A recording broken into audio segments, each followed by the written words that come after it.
Hello guys, আসসালামু আলাইকুম, welcome to my back channel. আজকে আমি বিরিয়ানি রান্না করব।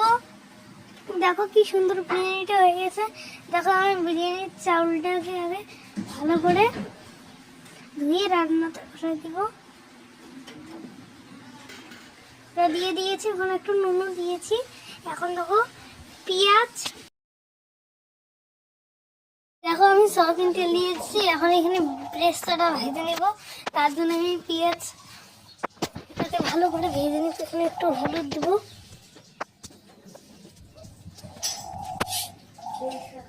দেখো হলুদ দিয়ে দিচ্ছি।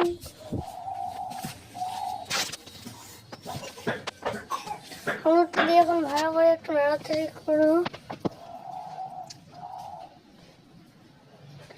যখন দেখবেন নাড়তে নাড়তে এরকম হয়ে গেছে, তখন এটাকে নামিয়ে নেবেন। আমি আর একটু ভালো করে নেড়ে নেব, চেড়ে নেব, নেড়ে চেড়ে।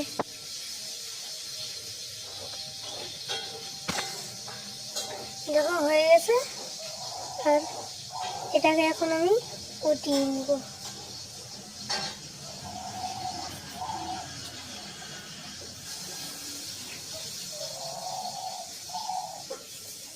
এখন আমি আমাদের গরুর মাংসটা দিয়ে দিব। গরুর মাংসটা একটু আগেই রান্না করা হয়ে গেছিলো, তার জন্য একটু কেমন হয়ে গেছে। এখন আমি এখানে একটু বিরিয়ানি মশলা দিয়ে একটু পানি দিয়ে এটাকে কিছুক্ষণের জন্য সিদ্ধ করে ঝোলটাকে একটু কম আটা নেব। আটা নেওয়ার পরে এখন আমি ভালো যে বিরিয়ানি ভাতটাকে এখানে দিয়ে দিব।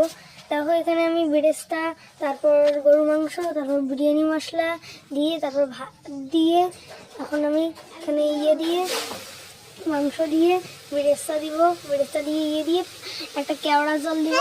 কেওড়া জল দিয়ে ভালো করে কেমন আছে বলে দেবেন। ভালো লাগলে লাইক কমেন্ট শেয়ার করবেন।